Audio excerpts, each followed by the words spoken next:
Spiritual Life Center, transforming lives as we love, serve, and remember who we are. One heart, one mind, one soul at a time.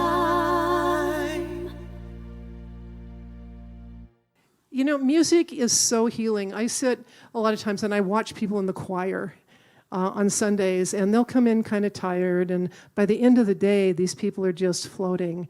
And Elizabeth, is it Proett, and Ann Roach have taken this to a whole new level, and they, lovers too. They are certified musical practitioners.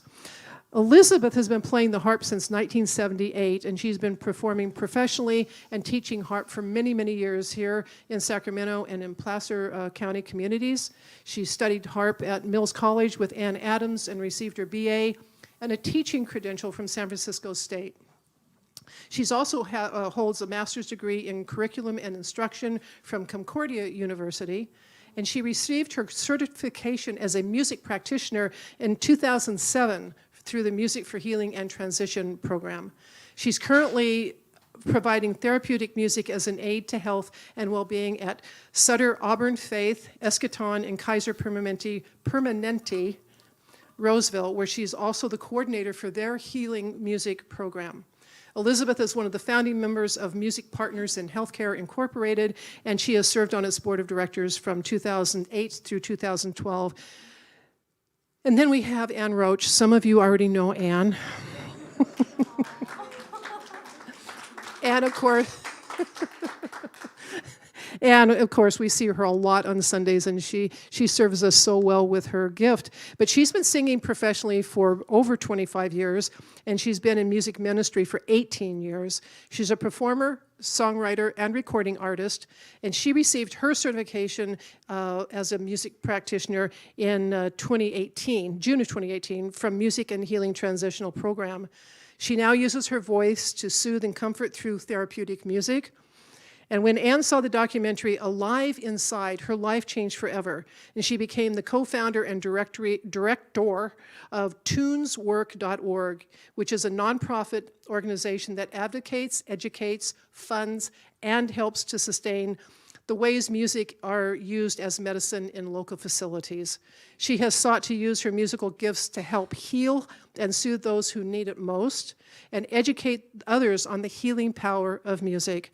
Today, Ann spends her days providing healing, live, in-the-moment comfort care at the bedside of patients at UC Davis Medical Center, Eschaton, and Sutter Home Hospice. Ladies and gentlemen, Ann and Elizabeth.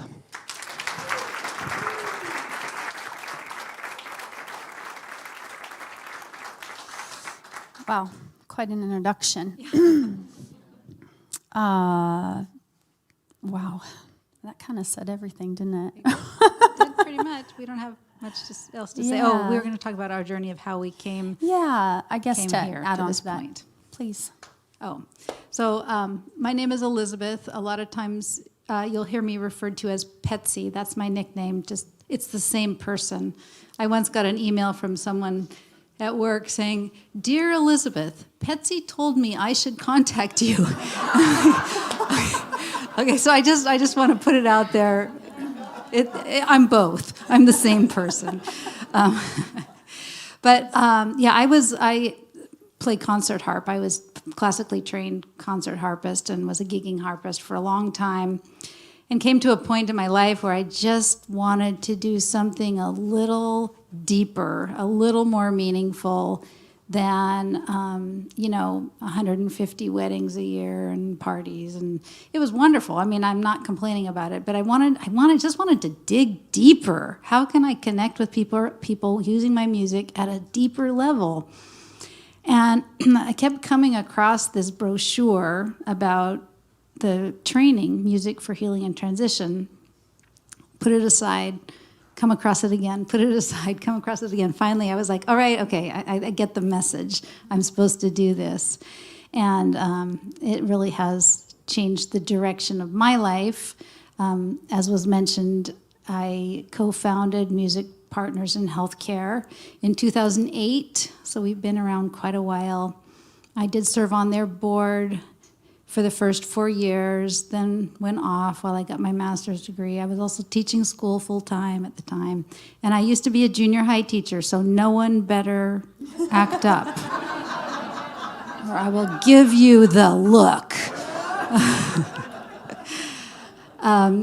And then I had an opportunity to do this therapeutic music on a much larger scale, enough that I could back off from teaching. I don't teach school anymore. And I am a therapeutic musician about as full-time as you can get. And I am serving on the board again of Music Partners in Healthcare. And that's my story. She's amazing. So my story happened a little bit different. I had a very dark night of the soul. And I actually, some of you don't know that I almost walked away from music altogether. I was tired of banging my head against the wall. I was a freelance musician. The recession hit. I couldn't find work. I remember having this conversation with Paula. I don't know what to do. I'm here every Sunday. I'm supposed to be inspiring, and inside, I feel like I'm crying. I don't know what to do. And it was just like, I think this is how God, shows up for me in my life. It was kind of like, here's one person that comes in and starts, talking to me about Alive Inside, or here's another person that I have a lot of respect for, Mark Tolga. He's in the program as well. And he said, Ann, I think you would really enjoy this. I think this would be perfect for you. So I started looking into it, and just everything kind of happened all at once. And I found myself taking the certification, and I realized that that is the reason why I'm here on this earth. It is really to heal through music. I have been given a gift, but it's not just to share it. It's to use it to heal. And when I realized that, it changed my whole life. So that's kind of how I found my way. Gosh, I'm like all emotional talking about it. So let's get started, shall we? What you can expect from this evening. So our intention is that you will walk away knowing exactly what therapeutic music is, what it's used for, why it's important.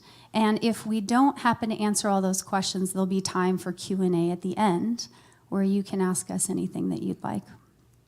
So, almost anything. Yeah, remember now.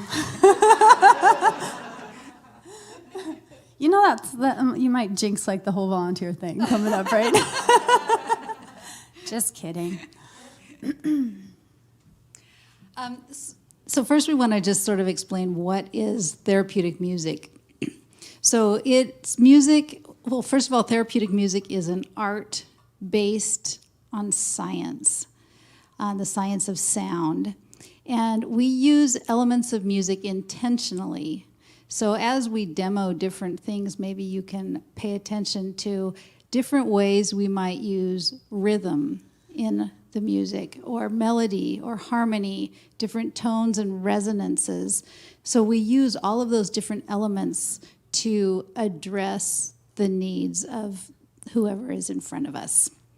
And that's all based on science. All of those different elements, it's all research-based. So this isn't just like, oh, pretty music, la, la, la, la, la. It really has some deep, deep roots as to why these things work. And the resonance I want to talk about just for a second. Everything in the universe, from our individual cells out to the universe itself, has a rhythm, has a pulse to it. And so that's one of the reasons why our instruments being live music is really important, because we also, the sound has a rhythmic vibrational quality that then your cells take in. And so the music can make you feel better in many ways, but it also is affecting you on a chemical and biological level. And that's all out there in the science.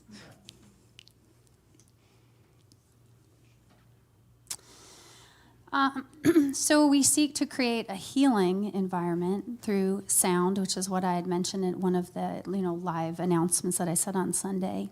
Very much like the sound healing that a lot of you had attended with Renee Jenkins. He has an intention of creating a healing environment through sound. We have the same intention to meet that physical, that emotional, that social need of that person. Obviously to encourage respect for human dignity, because oftentimes it's enough to just have another person there in the room, and to bring a place of balance where the healing process can occur. Also, it's irregardless of status, money, title. Oftentimes we don't know anything about the socioeconomic background of this person or what they did, what kind of job they had, what kind of money you make. We meet them soul to soul.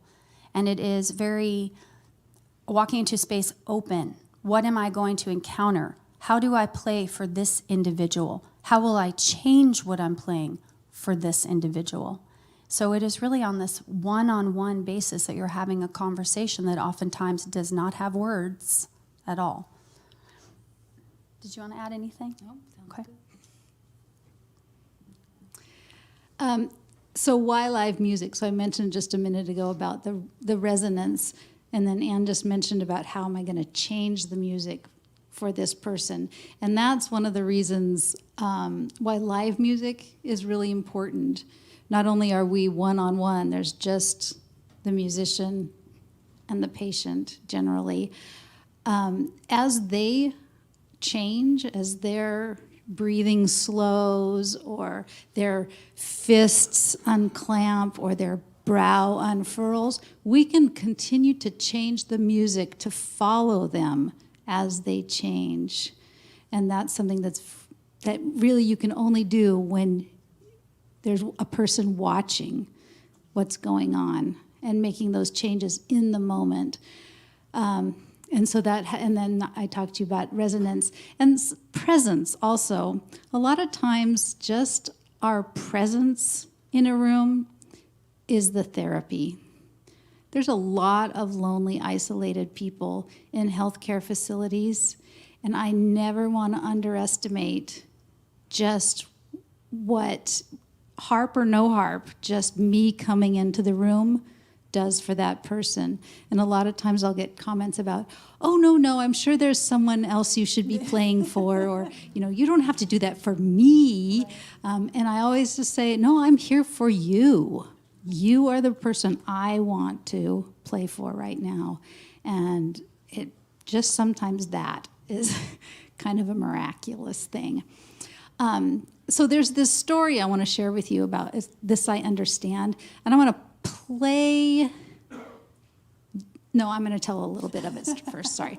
Okay. So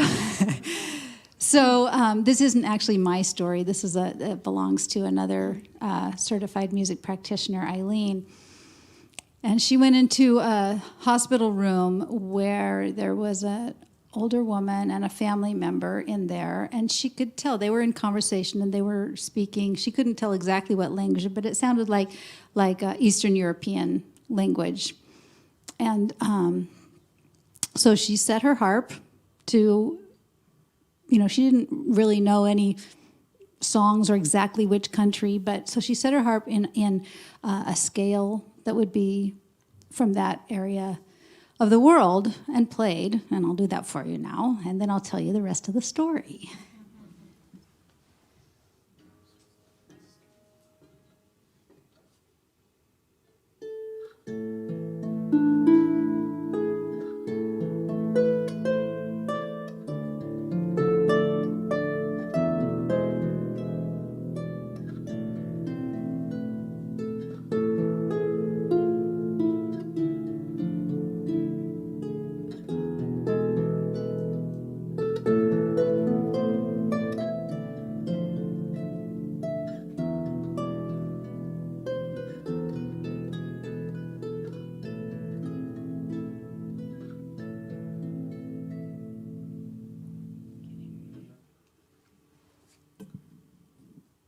So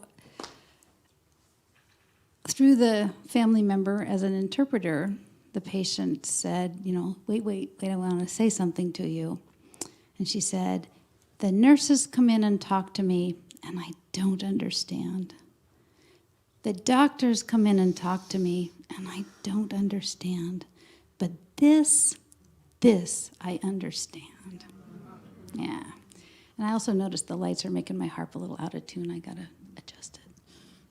Okay, sorry. It makes me crazy. So yes, as she is adjusting, I actually need her for this next component. So I'm thinking maybe I could tell you a story. There are so many, and there are many stories that are coming up to share with you. But I feel like on a weekly basis, I come home with just a heart broken open.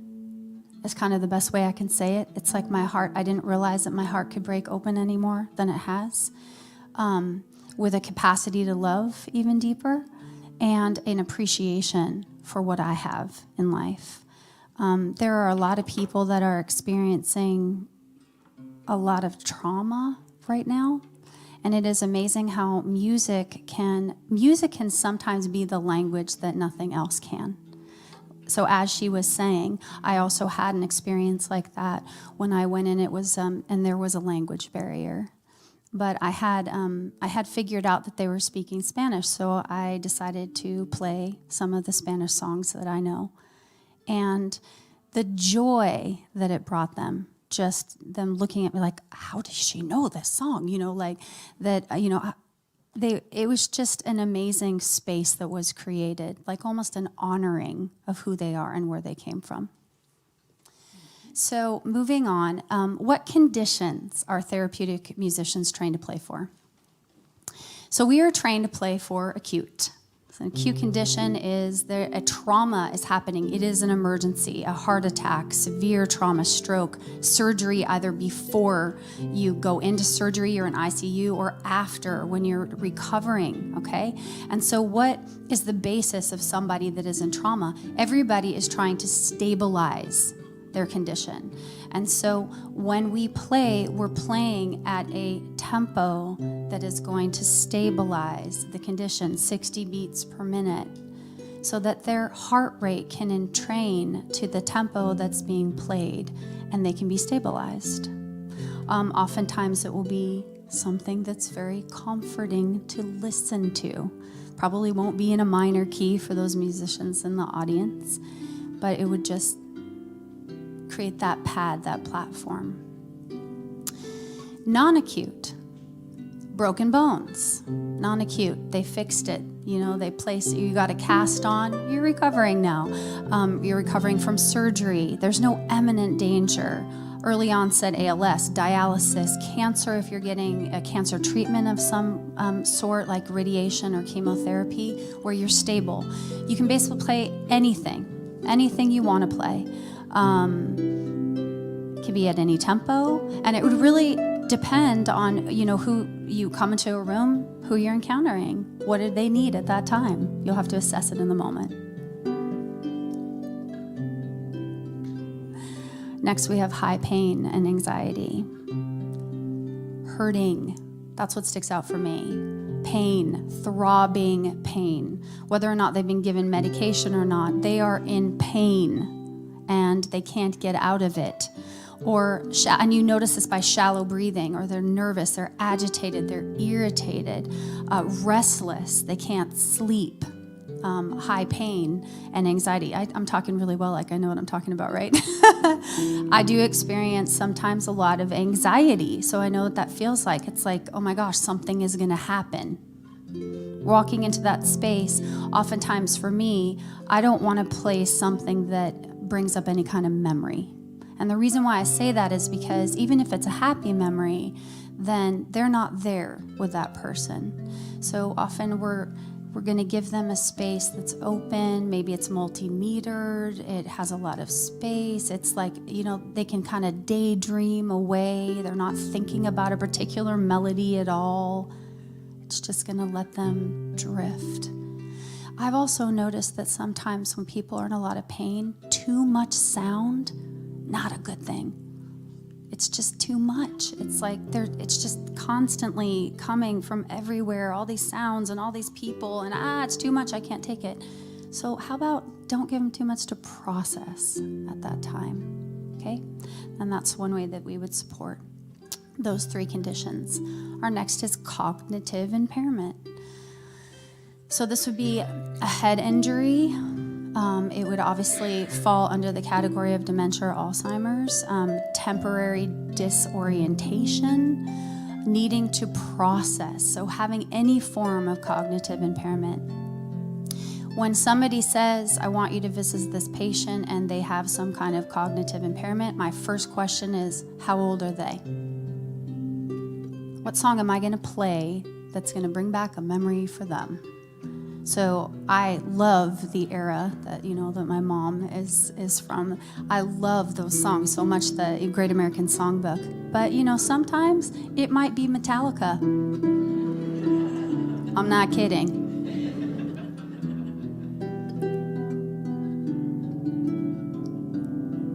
I just love that she can play this on the harp. I was like, no way. First time I heard her play that. That's so cool.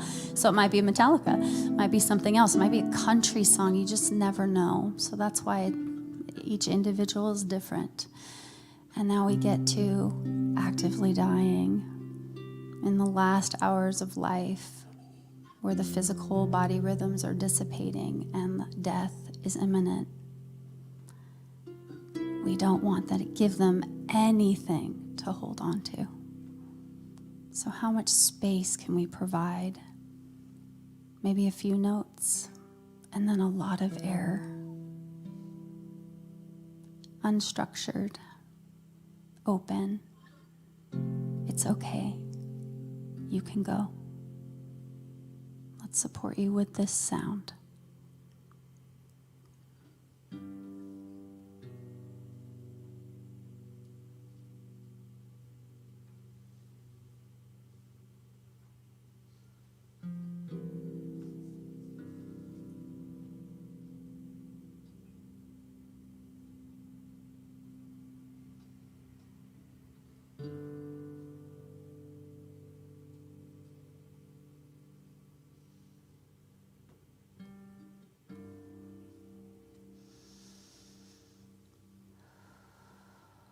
That's beautiful.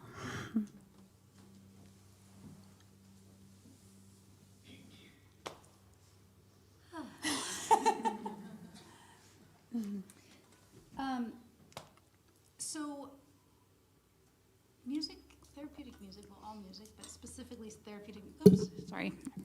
therapeutic music addresses the needs of the whole person.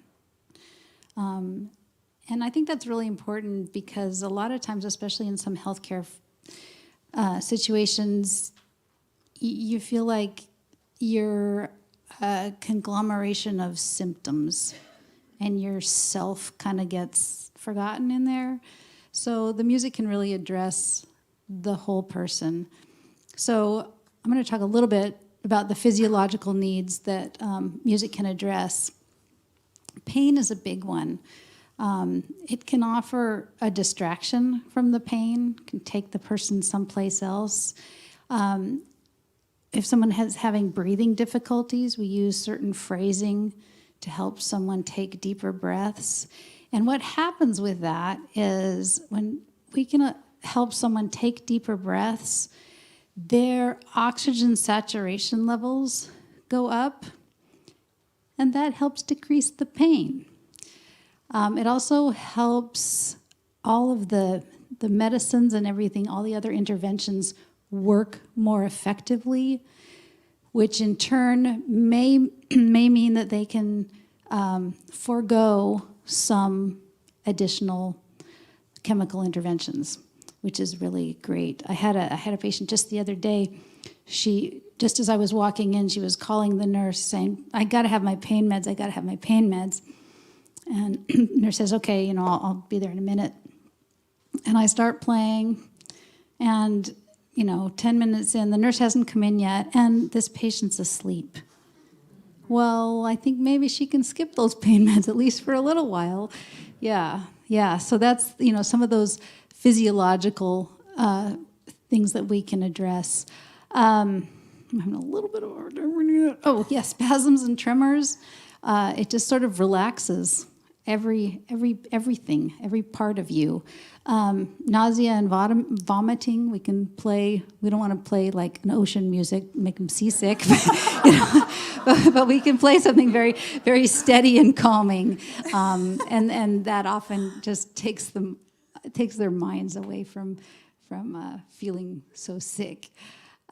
Just the general discomfort. I don't know if you've ever had to stay in a bed for a long time, but I know when my back hurts, my hip hurts, my everything hurts when I just can't get up and move around the way I'm used to doing it. So this kind of can help. You take some breaths, you relax, those muscles relax, and you're not feeling all of that discomfort anymore. We stabilize. So Ann mentioned that steady beat really gives a foundation for people to come to, when their heart rates and their blood pressure and, their breath rates and all these other things are just jumping all over the place. Here is this something steady, this foundation that they can come to, and it really helps them feel calm and supported. And oftentimes, especially like in the ICU, when we have monitors that we can see, we get to, that's like an external window into what's going on internally. We can watch and we can see that heart rate start to even out.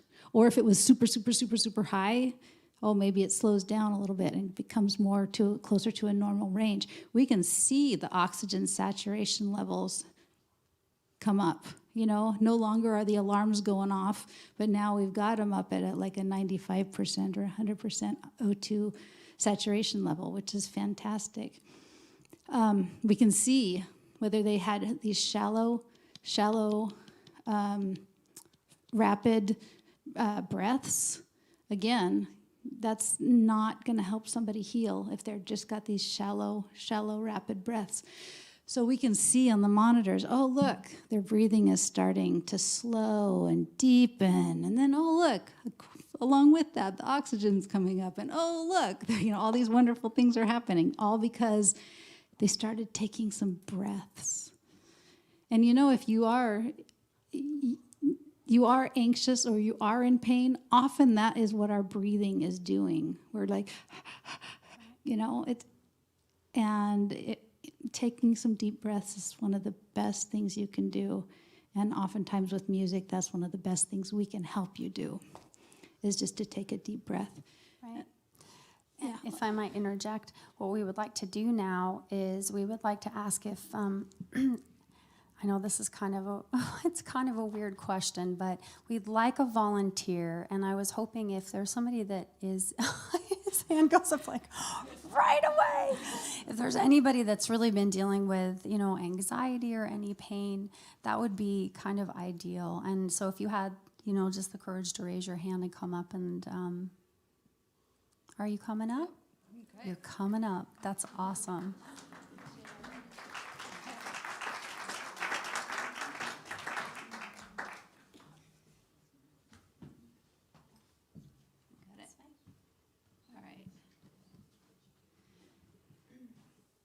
So I'm going to play with my attention here, but I do want, if you're comfortable for the rest of you, to close your eyes and just sort of pay attention to what's happening in your own body as you listen to this music.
Just curious.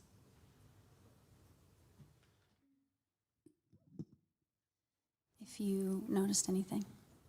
Here, I'll come this way so you don't have to turn to me, but It's my lower back. It hurts all the time. And while you were playing, it kind of went in and out. So maybe a little longer. It's just something I've gotten used to because I have no way to. So this affected your pain. Yes. thank you so much for volunteering. I wish I could take it away for good.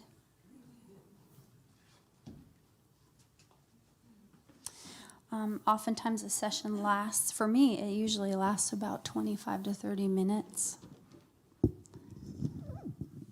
Thank you so much for volunteering.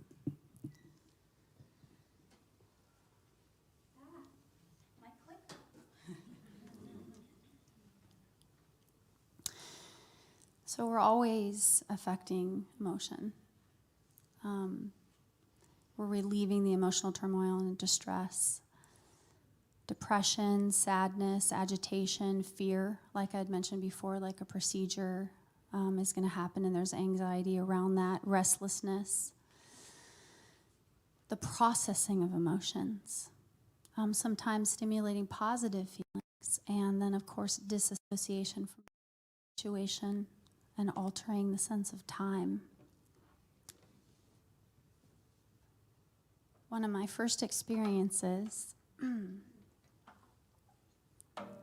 I walked into a room. I'm just going to tune really quick because the temperature keeps changing.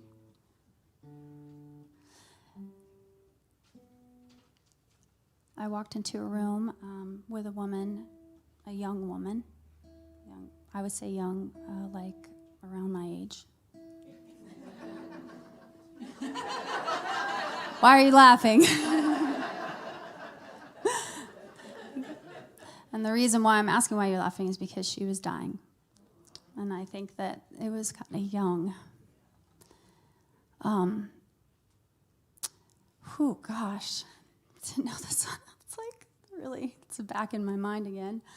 I had the privilege of playing for her and her partner 3 times.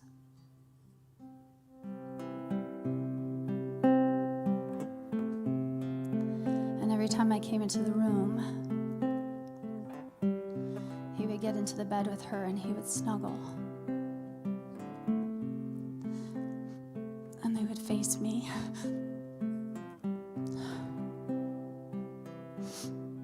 And I provided that space for them to be able to say goodbye. Oh, gosh.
And every time I play in that room, I play for them again. As I'm honoring the person I'm playing for in that moment.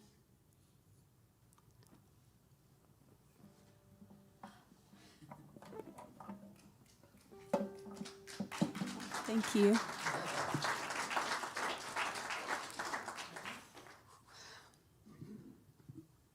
Okay, shall we move on? Yeah. Oh, my turn. Okay. So the other part of the whole person that we address is the social aspect. Coming into the room does relieve isolation and loneliness. Oftentimes when families are in the room, we play songs that it may be familiar or may not, but somehow it facilitates shared experiences. They open up to each other. They start sharing memories. It can be just a really sweet time.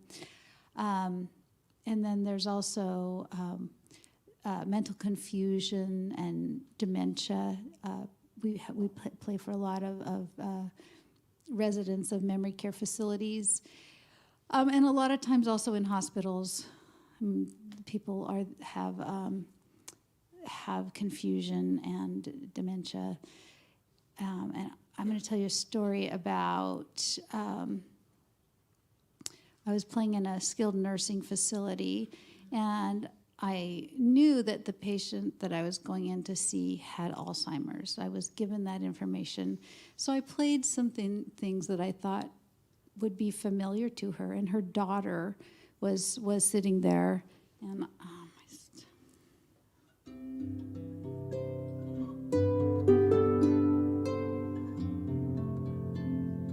and they started singing together.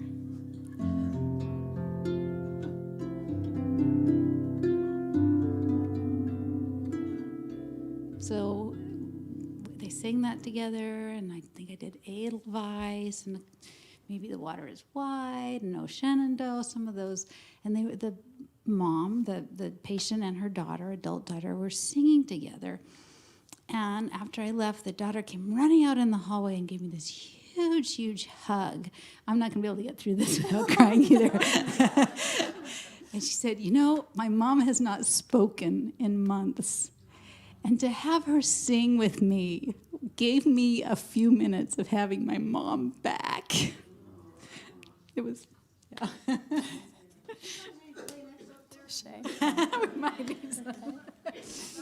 You can tell this is pretty heartfelt work. Absolutely. Yeah. All right. I actually have a couple of stories too with cognitive impairment.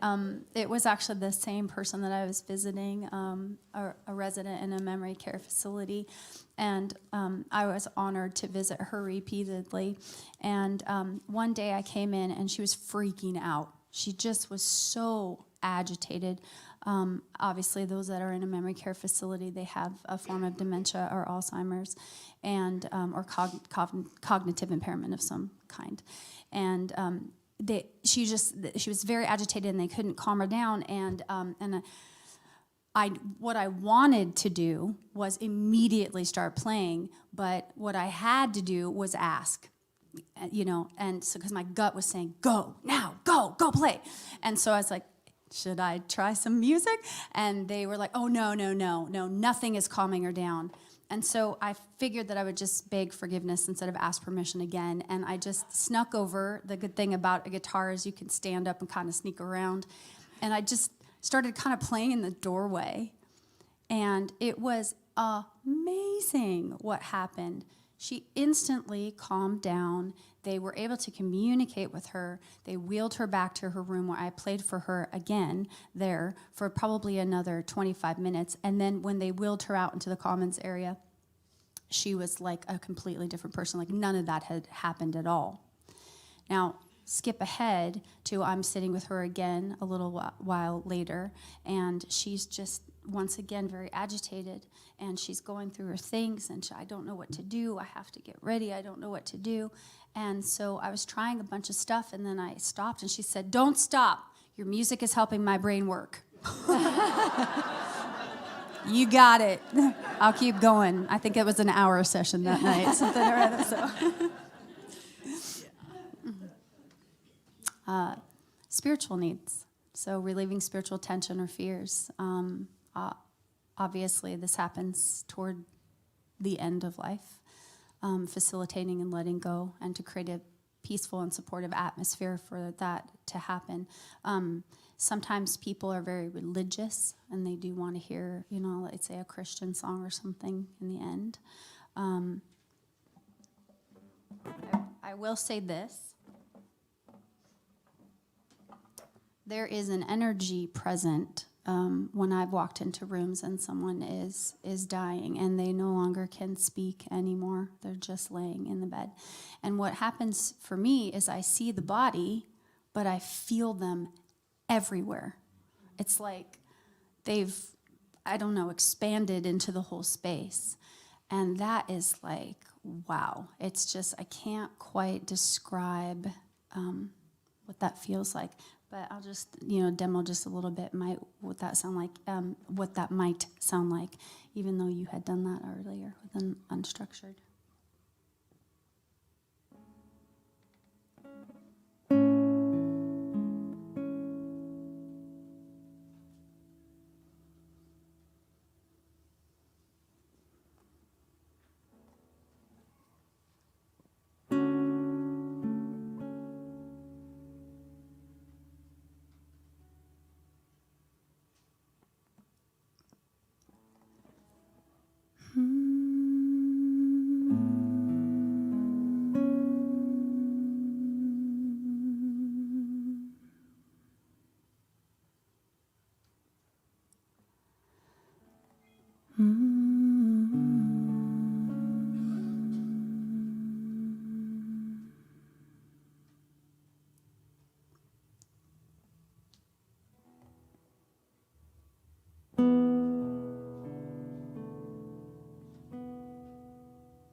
We're running out of time.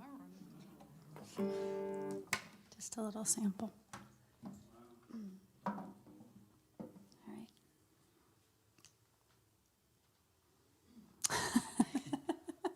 We love this slide because you can't read it. But see, that's the idea. There's so much that research proves that, yeah, just too much on there. So obviously, lowering the heart rate and blood pressure and increasing oxygen and making more more comfortable, having a sense of self, pain relief. We can go on and on. We just want to talk just briefly about the difference between a therapeutic musician and a music therapist. We're often confused, and we really are different. We can work together, but we do different things. So a music therapist has a degree in music therapy. They are usually part of a care team. They have a prescribed outcome. They're looking for, music is just one of the tools that they use, and it can sometimes be recorded, sometimes it's live, sometimes the patient participates in the music. Whereas a therapeutic musician, it's a certification program. We don't go in with any particular agenda. We're not looking for, a specific outcome. The music itself is the therapy, and it's always live. And we do constantly need to educate people on the difference. They can't call us a music therapist. That's not No, who we are. because first we are a musician. The music is a therapy, just The like she music, said. So. That one was fancy. So we're both going to talk about this from a teacher's perspective and also a student's perspective. So how does the therapeutic musician get trained? And the reason why we really want to talk about this is because we are making a plea tonight to you sitting here, but also to anybody that you know who might be interested in doing this certification. Our need right now is kind of outweighing the capacity to fulfill it. Right. Which We're is getting requests from so many facilities that want to have music, therapeutic music, and we don't have enough certified musicians to fill that need. We need more certified music practitioners. Yeah, it's a very rewarding line of work. So as you see, there are 3 types of therapeutic music training programs. I kind of felt like we did all 3 of these in the Music for Healing and Transitional program. Classroom taught, online with some on-site intern requirements, and then self-paced independent study. Ooh, wow, that happened again. Yeah. So Music Partners in Healthcare is a whole group of certified music practitioners, and they must be certified through a program that is accepted by the National Standards Board for Therapeutic Musicians. Most of us are through the Music for Healing and Transition program, and those classes are run locally, and they're very in-depth. I think and I'm one of the teachers. So it is a good program, though. It's an amazing program. And I bolded it at the bottom because that's the one that we both went through. But as you can see, there are a couple other programs. I personally would recommend this to anybody. Even if you don't want to get the certification and do this line of work, I found it to be just such an incredible process of learning about how sound affects our physiology, the science behind it. It was extraordinary for me. I loved every minute of it, and I can just see how any musician would really benefit. Well, and on that note, you do not need to be proficient at a professional level to do this work, because if you noticed, everything we played was very simple. You have to play simple when people are ill. They can't process too much. And so in many ways, the amateur musicians have an easier time with this idea than the professional musicians. So, Ann and I might have been trained, but we had to really fight that in this program to be able to pull that music back, to really take it apart and be okay with playing in a very simple manner. Well, and I also want to say that I picked up the guitar to do this. So I didn't play guitar before I started the certification. It's been like 2 years now, and I'm still learning, and I have a ton more to learn, but it's been an amazing process to pick up a brand new instrument and now use that as a supporting instrument. So it's possible. You can absolutely do it. And there are those that just get certified in voice as well that don't use a supporting instrument.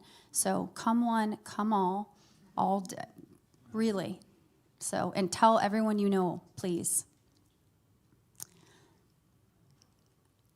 Do you want to say anything, or should I just push play? So, whatever. Yeah. This is awesome. She's featured in it. It's one of the best videos I've seen.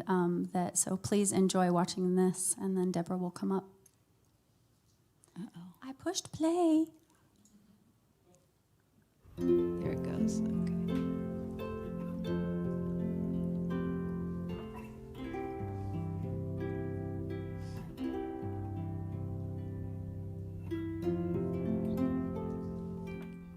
When I come into a room, the way I approach the music is completely dependent on the patient's conditions and what they might need.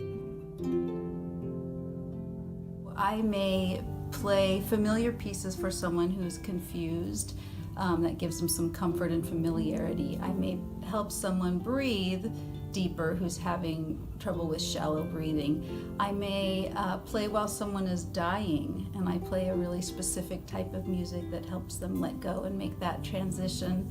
It also creates a really beautiful space for the family that may be in there at that time. I may play to help someone go to sleep who is having trouble sleeping.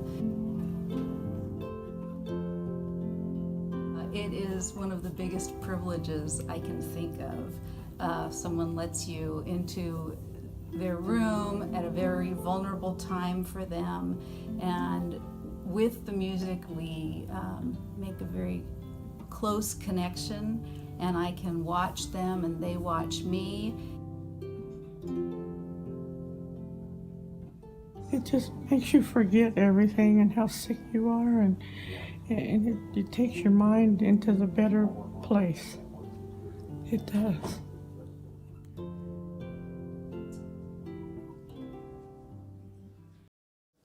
So just this last thought is to never underestimate the power of beauty and the power of hope. I have one more story. I was at Kaiser, and I was just taking a break in the lobby, and I was sitting. There was no one else. I was sitting with my harp, no one else in the lobby, just, chilling out, taking a breather. Somebody comes in and sits down right next to me. And of course, inside, I'm kind of like, ugh, But I didn't. I was nice. I was kind. And he turns to me and he says, "Oh, you're the harpist." And again, inside, I'm like, duh, I didn't say it. I said, yes, I am. And he goes, you saved my life. And I said, oh, no. I'm not the doctor. I'm the harpist. And he goes, I know. I was in the ICU for weeks. I was so sick.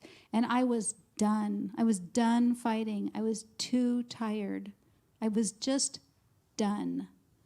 And I heard your music, and I wasn't even playing in his room. I was playing in the room next door. I heard your music, and it was so beautiful that it gave me hope. And I realized I really did want to live. I really do want to live. And so that really hit me, that first of all, sometimes we aren't even aware of how the things that we say and the things that we do affect people. And that we really have to give beauty and give hope a lot of credit. in the way we live our lives. And if the only thing that we did was bring beauty, that would be enough for me. But there's a lot more that comes with that. So we would just want to thank everybody so much for coming tonight. Thank you for taking your Wednesday to be here. Thank you to SLC, to Paula, to Deborah, to Cameron in the back, and everyone else that made this possible. And we were wondering if anyone has any questions. Or did we cover everything? Paula. Oh, she's bringing a new mic. There was a few slides back, and there was something at the bottom, and I didn't really remember hearing you speak on it, but it said healing versus curing. Oh, yes, I'm so glad you brought that up. Yeah, I'd like to hear you speak on that from the perspective of a therapist, a music therapist. A therapeutic musician. Therapeutic musician. Yeah, I'm sure that we can both talk about that. For me, healing can happen even during the dying process. What I try to do when I come into every single room is see a person that's whole in front of me, that doesn't need fixing or curing. We don't cure, we're not doctors, but we can heal. And that healing can happen as somebody is dying or very ill. So that's kind of how I see that. Right, you did. Oh, I did good. I get a gold star from the teacher. I'd much rather have that than the other. Yeah, in the back, Sean? I was wondering if medical insurance would help cover this sort of thing. At this point, not yet. But there are tiny, tiny, tiny little steps nationwide that we're hopeful that it is going to happen at some point. And also, there's more and more medical facilities realizing the benefit and incorporating music into their programs. And so I like to say we're becoming part of the fabric of healthcare. And so I do think that that may be in the future, but not yet. Oh my goodness. I don't know who was first. Okay, go ahead. How about this, and then you? And then, this, and then you. Okay, and then we'll stop. How specifically do you get assigned to patients in the hospital or the skilled nursing facilities? Is it the staff, how is that, how are they chosen? All of the above. That's a great question. Yeah. Yeah. Oftentimes it is the staff that gives us the referrals. If we have patients or family members that know of our services, they often ask us to come also.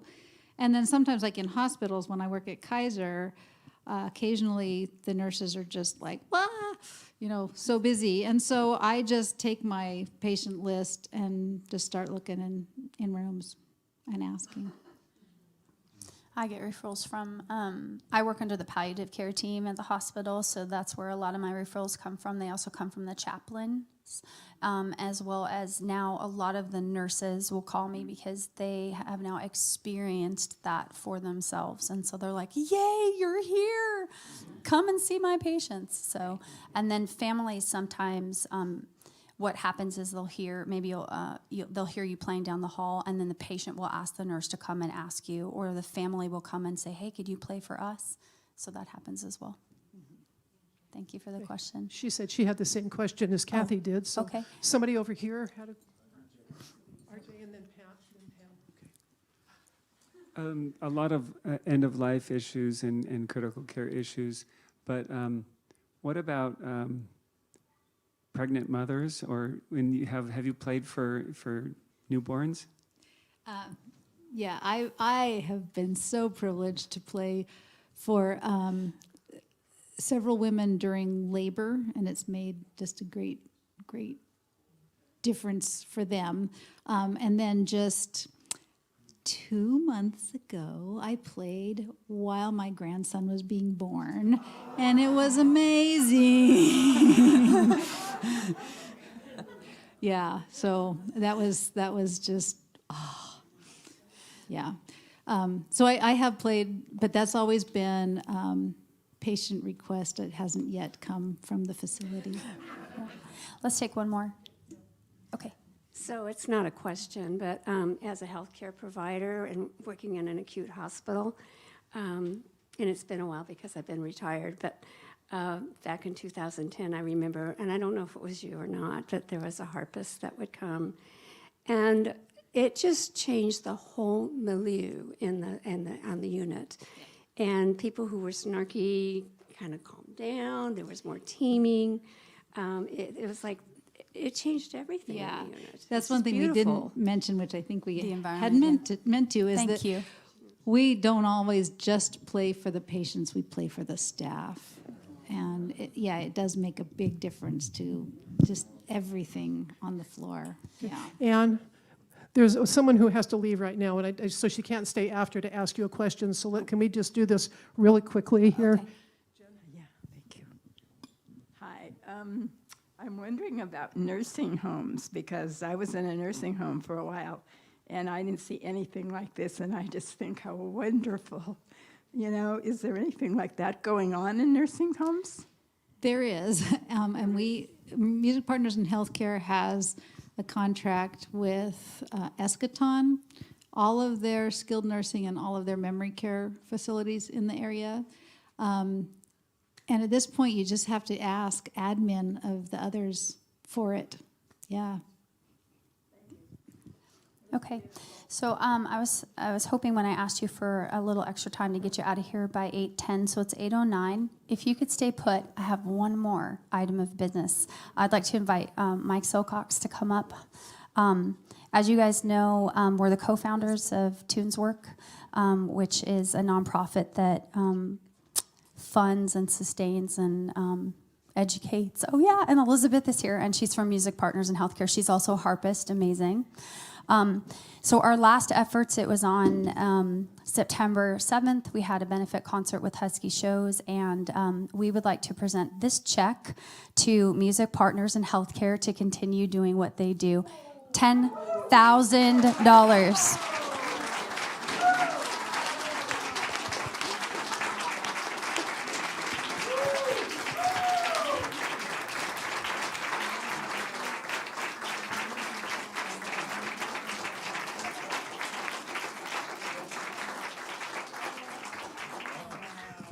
Thank you all so much for coming, and we'll be here for a little bit if you have any questions. So have a wonderful evening. Thank you so much.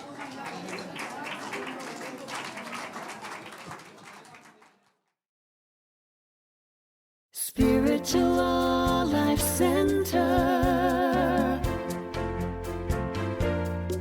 Transform